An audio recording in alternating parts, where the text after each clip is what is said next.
Hi, it's Katrina. Some doors are meant to stay shut. They guard secrets, horrors, and truths that history tried to bury. Today, we are prying open those forbidden entrances, exploring the stories and places that were absolutely not meant to be disturbed. This is the history lesson you didn't know you needed. The Bent Pyramid. You think your house has foundation issues? Imagine building a pyramid so ambitious, so extra, that the engineers had to stop halfway through and regroup. The Bent Pyramid of Dashur in Egypt is a marvel of ancient engineering that stands as a testament to trial, error, and possibly a really stubborn pharaoh. This isn't just any old pointy stone structure.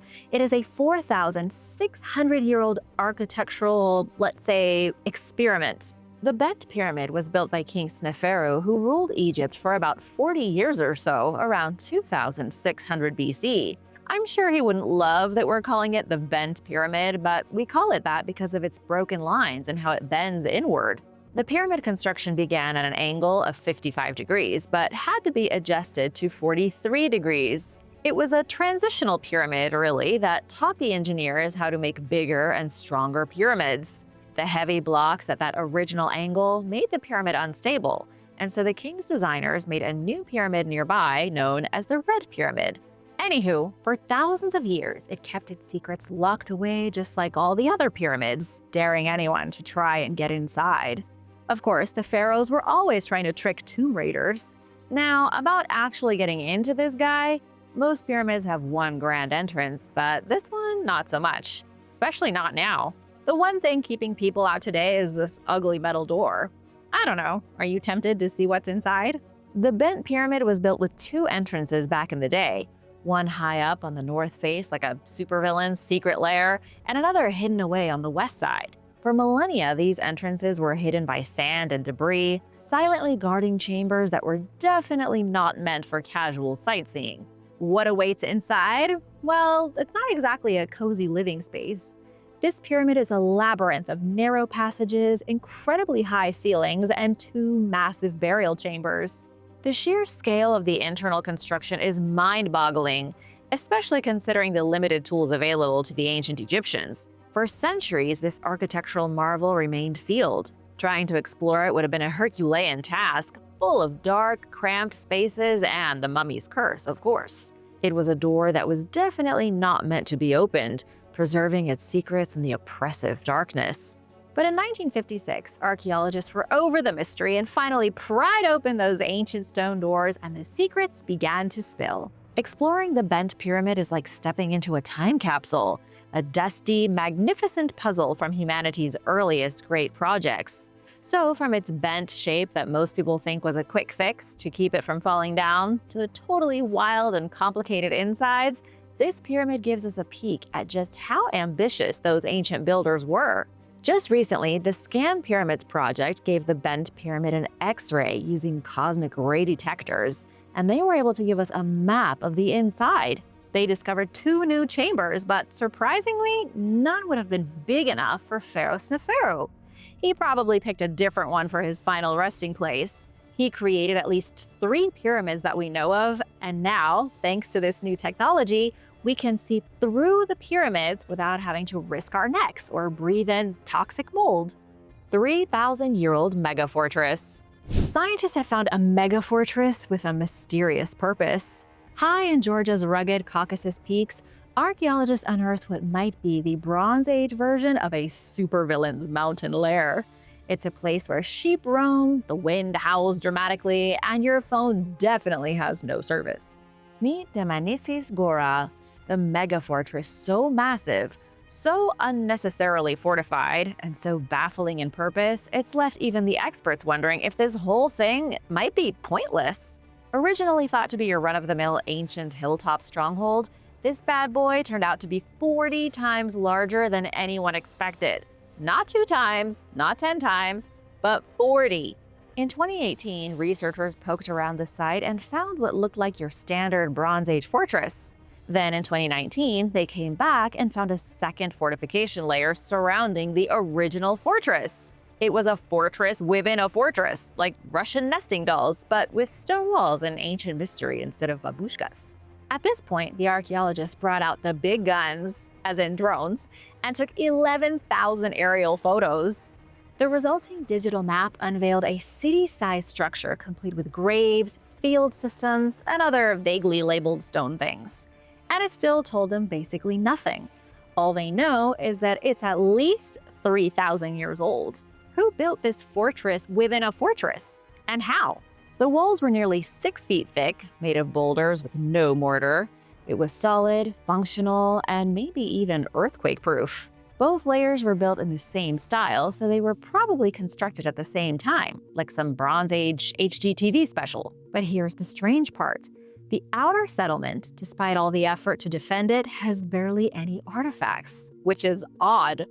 Archaeologists found no ceramics, no weapons, not even a displaced bone comb or a passive-aggressive stone tablet. It's like someone built the world's most intense gated community and then just ghosted the place.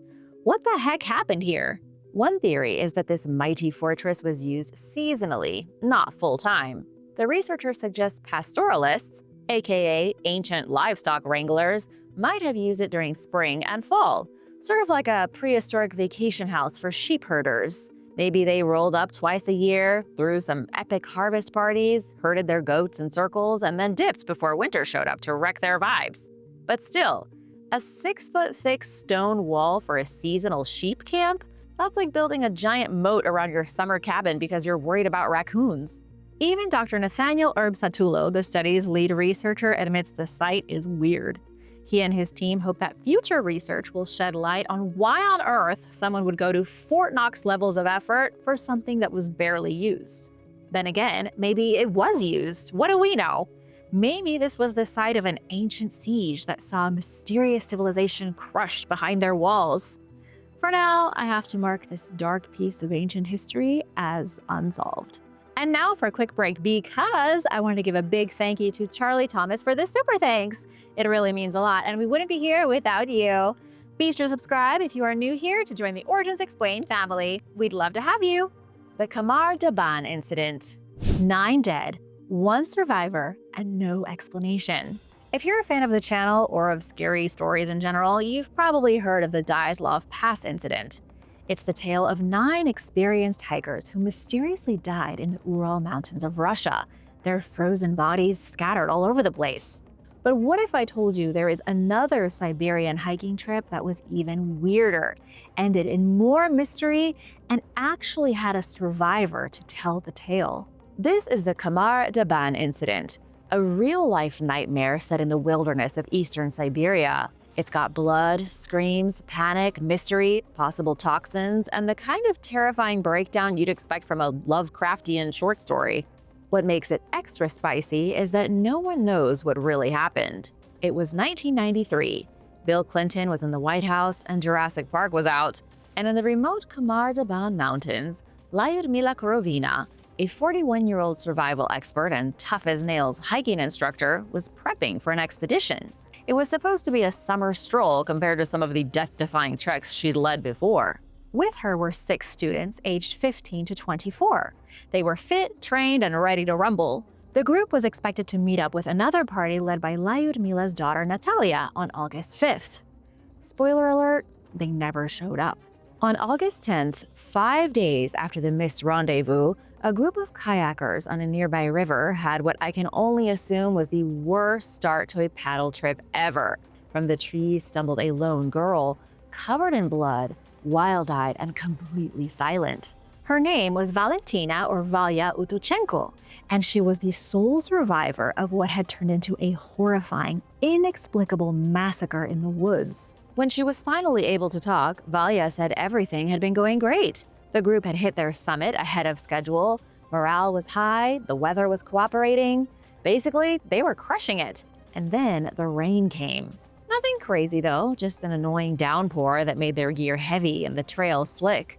On the morning of August 4th, they had breakfast, packed up, and began their descent. That's when Sasha, one of the students, suddenly grabbed his head and started screaming. His eyes and ears were bleeding.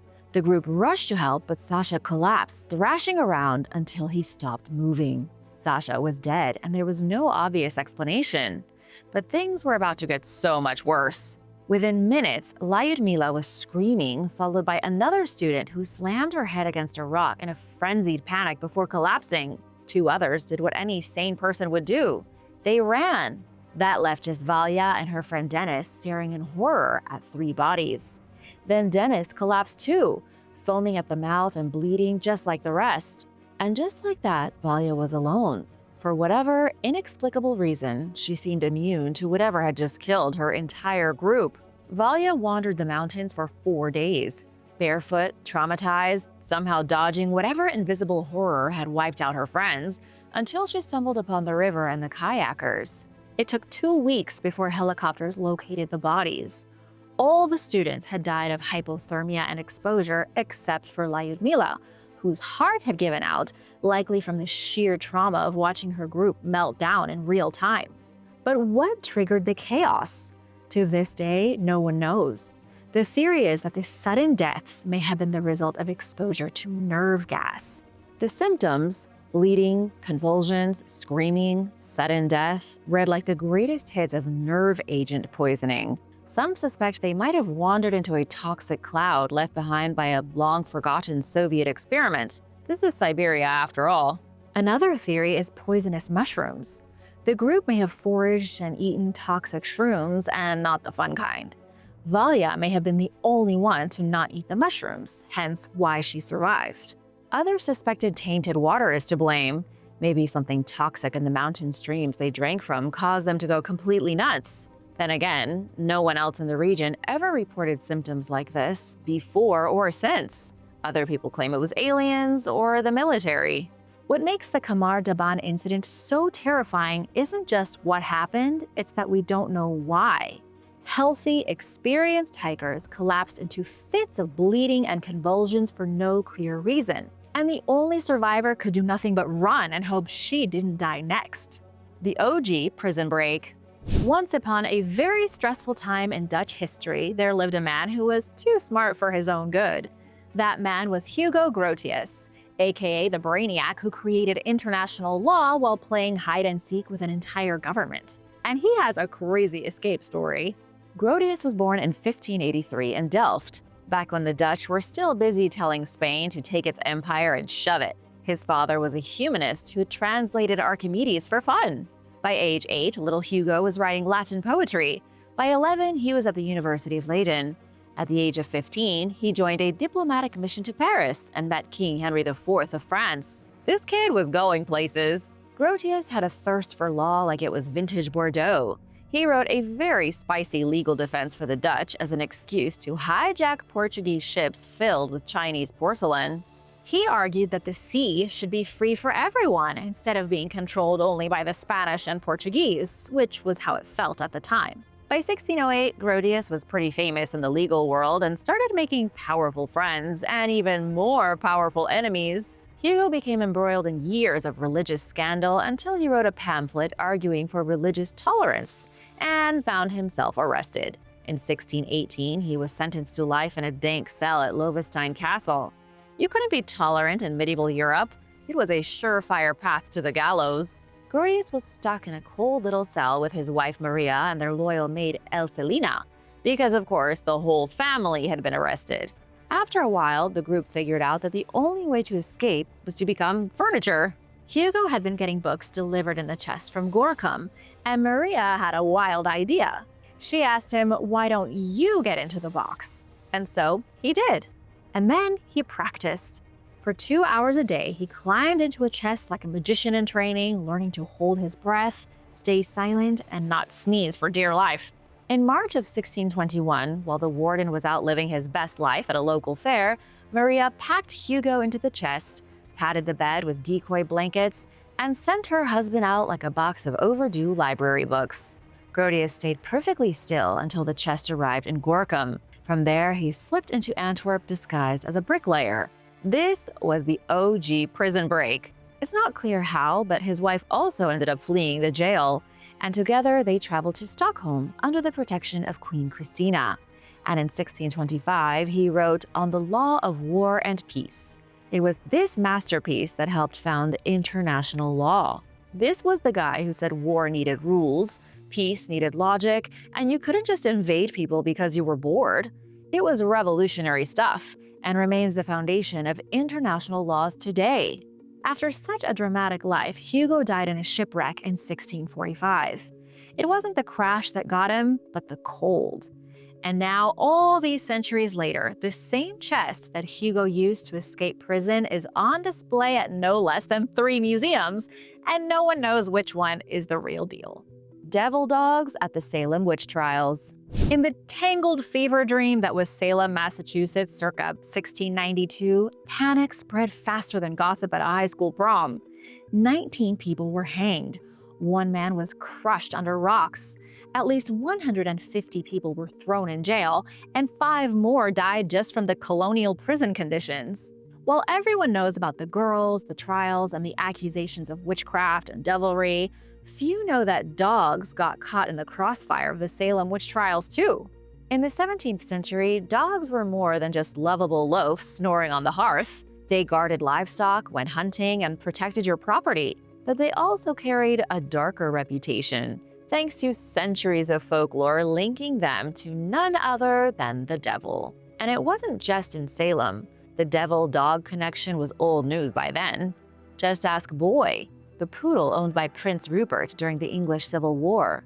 People legit believed this fancy pup could shapeshift, predict the future, and function as Satan's personal assistant. So, when Puritans in Massachusetts started seeing devils everywhere, is it really a surprise that dogs ended up on the suspect list? John Kimball was a 45-year-old man who testified against Susanna Martin, a 71-year-old widow. Kimball claimed that she conjured a black puppy in the woods to attack him, and because prayer made the dog vanish, this counted as spiritual evidence. Susanna was convicted and hanged because of this.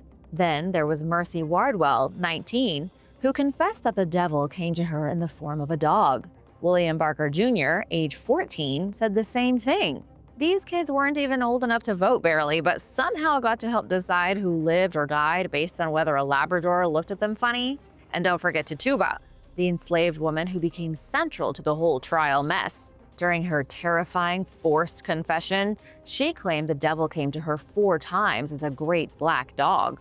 Though to be fair, she also claimed the devil appeared in the forms of cats, birds, and hogs. In other words, a petting zoo from hell.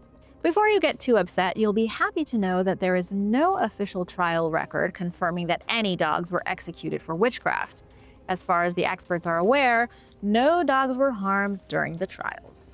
What happened in Salem was absolutely nuts. These witch trials are often told as the worst case of mass hysteria in American history. It was a paranoid, spiraling mess of fear, religious extremism, and community dysfunction. People accused their neighbors of being witches because a pig limped weirdly, or a cow gave sour milk, or a dog barked at the wrong time.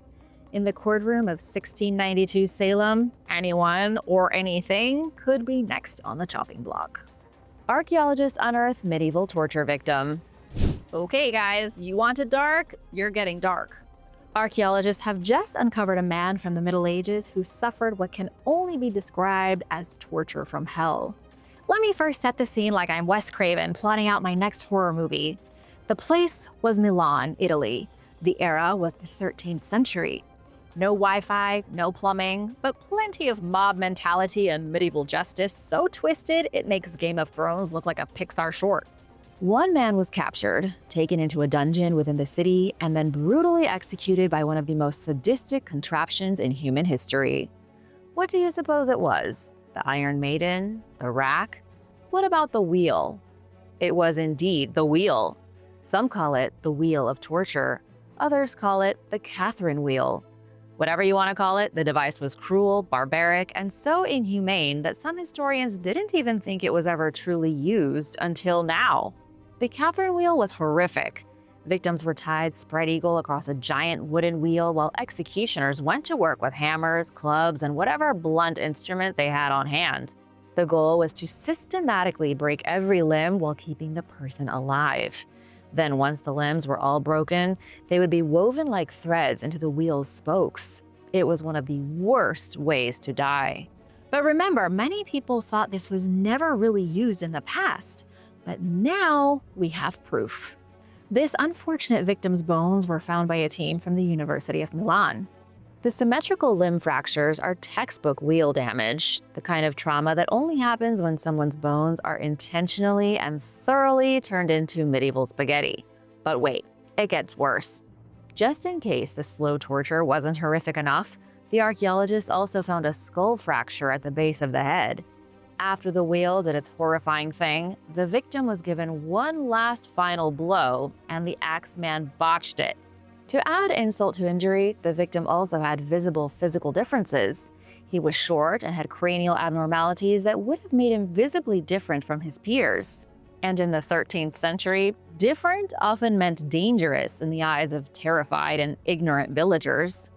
Remember, this was a time when people believed if you had a mole, you were probably a witch, and deviating from the teachings of the church meant your life. The sad reality is that this poor guy may have been a scapegoat in a society desperate to blame anything that made them uncomfortable on anyone who looked different. The real origins of Valentine's Day. Have you ever wondered where Valentine's Day comes from? It began with a beheaded Roman saint and morphed into overpriced roses and awkward dinner dates. Be warned, it is not as romantic as you might be hoping. There were two Valentines in the ancient world. One of them was a Christian priest living under the rule of Emperor Claudius Gothicus around 269 AD. This Valentine allegedly performed secret marriages for Christians, earning him a place in history as a matchmaker extraordinaire. Then there's Valentine number 2. He was the Bishop of Terni, famous for curing a boy's paralysis and converting entire households to Christianity. This Valentine got himself beheaded and became a martyr. Historians have tried to separate the two Valentines, but it's never worked. They've somehow morphed into one ultimate Valentine. Two different guys, two different stories, wrapped up into one supreme romantic cherub. And it's all thanks to Geoffrey Chaucer, a 14th century poet. In his poem, Parliament of Fowls, Chaucer describes a grand bird conference where birds of all kinds choose their lifelong lovers. In his poem, the birds gather on St. Valentine's Day, and each one leaves with their perfect match. Because people in the Middle Ages had zero chill about poetry, other poets jumped on the love train. Poets like John Gower and Othon de Grandson wrote about this new St. Valentine's Day as well. Even a jailed Duke of Orleans called his wife his sweet, gentle Valentine in a letter from the Tower of London in 1415. This guy was locked up in a tower and still sent his wife a love letter. What's your excuse? By the 15th century, the Valentine's Day love connection was set in stone like medieval concrete. Even if no historical Valentine ever officiated a wedding, healed a broken heart, or hosted a singles mixer, the legend had mutated beyond recognition. By the time Shakespeare came along, Valentine's Day was firmly set as the day for lovebirds. The next time someone says Valentine's Day is just a made-up holiday, you can tell them that they're right. It was made up by Geoffrey Chaucer and some horny pigeons. The skull of Saint Helena. There aren't too many severed human heads that you can just go see on a whim, but there are more than you might think. And one of them belongs to the most important empress in Roman history. Helena of Constantinople started her life as an innkeeper, married up to become an empress, and stepped into the pages of history like she owned the place. She is now a saint, and her skull is one of the most venerated holy relics on the planet. Born around 248 AD in the backwoods of Bithynia, Turkey, Helena's rise to sainthood was anything but predictable. Think Cinderella, but with more political backstabbing and fewer glass slippers. She may have died with a silver spoon in her mouth, but she certainly wasn't born with one. Helena was born with a wooden ladle and a tavern mop. Ancient sources say she may have been a stabularia, which is either a barmaid or a prostitute, depending on which Roman historian you ask. Either way, Helena met Constantius Chlorus, future emperor of Rome, in 272. They shacked up and had a son. That son was Constantine, who by the end of his life would be known as Constantine the Great, and who today is recognized as the man who unleashed Christianity on Europe with a vengeance. Now, Constantine wasn't legitimate. The law at the time, the Lex Julia e Papia Popia, said nobles couldn't marry down the social ladder. Constantine came from what the Romans politely called an obscuriore matrimonio, which sounds fancier than awkward situationship baby, but is exactly that. In 293, Constantius ditched Helena to marry Theodora, stepdaughter of the Western Emperor Maximian. Helena then vanished from the spotlight. She hung around in the shadows until her son Constantine seized power in 306 and brought her back to the imperial court. Now promoted to Augusta, Helena went from ex-lover to Empress Mom Extraordinaire. She also went full Christian, possibly because her son told her to. And while Constantine could be a good emperor, he was also sort of a savage. Constantine was so brutal that although she surely loved him, Helena could no longer stand being around him. In 326, after Constantine executed his son Crispus and boiled his wife Fausta in a bath for allegedly committing adultery, Helena, needing some serious spiritual detox, went on a pilgrimage to Jerusalem. Legend says she found the true cross, the actual cross upon which Jesus Christ was crucified. And because Helena didn't do things halfway, she had the Basilica of the Holy Sepulchre built right on the spot where she found it. She also commissioned the Church of the Nativity in Bethlehem and handed out alms like Oprah, giving away cars. Helena's son was a ruthless tyrant, but Helena became a saint. She passed away around 328 after spending 2 years collecting holy relics and founding churches. And after her death, rather than let her RIP, someone removed her head. You can see her skull if you want, white and gleaming, currently on display in Trier, Germany. Bits and pieces of her skeleton also ended up in Paris and Rome. The day the sun quit. On May 19th, 1780, New Englanders woke up, stretched out their arms, and started their day, only to be greeted by the end of the world. Or at least that's what it looked like, because by noon, the sky was darker than your ex's soul. It was so dark outside, you could hardly see your hands in front of your face. Cows mooed in panic, chickens put themselves to bed, people lit candles at breakfast, and the Puritans lost their marbles. This, my friends, was the dark day, the literal darkest day in American history. How and why it happened is still up for debate. Let's go back one day to May 18th. The day before the incident, the sky turned a weird shade of yellow. The next morning, the sun rose redder than an embarrassed tomato. Then the darkness rolled in hard by late morning. People in Massachusetts, New Hampshire, Vermont, Connecticut, and southern Maine panicked. Clerks couldn't read. Farmers abandoned their fields. Even the moon showed up late that night, looking like it had just come back from a bloodbath. The moon was deep red and moody. On the morning after the dark day, the river had a fresh layer of ash sitting on its banks. 4 to 5 inches of the stuff coated the ground in Newburyport. In typical Puritan fashion, the Boston Independent Chronicle whipped out the Book of Revelation and declared the darkness a warning shot from heaven. People yelled about Judgment Day. Others ran straight to church. Some dropped everything to pray on the ground in the pitch black. One woman sent her servant to ask her local preacher if this was, the apocalypse. His iconic reply was, "Tell her I am as much in the dark as she is." That's what I call New England sass. Samuel Tenney said the darkness was thickest in Essex County and southern New Hampshire. Think fog, but with a grimy, smoky filter. A strong, sooty smell filled the air. Rain fell, but it was black, with ash and charred leaves mixed in, like God had run the weather through a barbecue smoker. Up until recently, the dark day remained an unsolved mystery, but now scientists think they have an explanation, and it has nothing to do with God, the devil, or the apocalypse. Turns out there was a massive inferno burning through what is now Algonquin Provincial Park in Ontario. Logging had already turned the area into a tinderbox. Combine that with a low-pressure system moving in, and voila! Forest fires galore. The fires were so bad they spawned a giant smoke cloud of doom to drift right over New England like a surprise guest at a Puritan potluck. In 2014, when smoke from Canadian fires once again turned New England skies a creepy brown, researchers compared notes. The scent, color, and ash deposits all matched up. The dark day wasn't God hitting the light switch or the sun quitting its job. It was just Canada being on fire, which you can interpret that as you will. House F40, the nightmare house. You think your roommate situation is bad?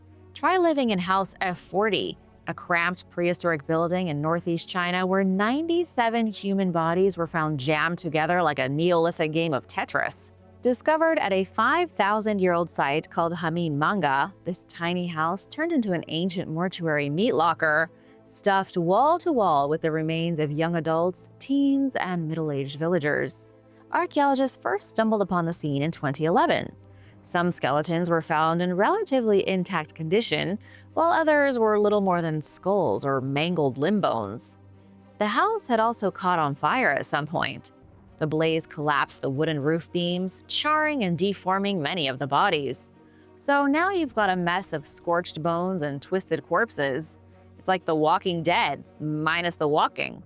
Let's be honest, when you find 97 bodies crammed into a prehistoric house that looks like it was torched on the way out, your mind goes to dark places. Researchers from Daban University studied the remains and concluded that these people were likely the victims of a massive prehistoric disaster, probably an epidemic. The bodies were coming in so fast, villagers had no time to bury them properly, so they used a house as a human storage unit. The bodies remained untouched in this time capsule of terror for 5,000 years, until modern archaeologists cracked it open. Now they're struggling to understand what happened. What do you think? Sickness, violence, or something even weirder? Thanks for watching! What was your favorite discovery from today's video? Let me know in the comments below, and be sure to hit that subscribe button, and I'll see you tomorrow. Bye!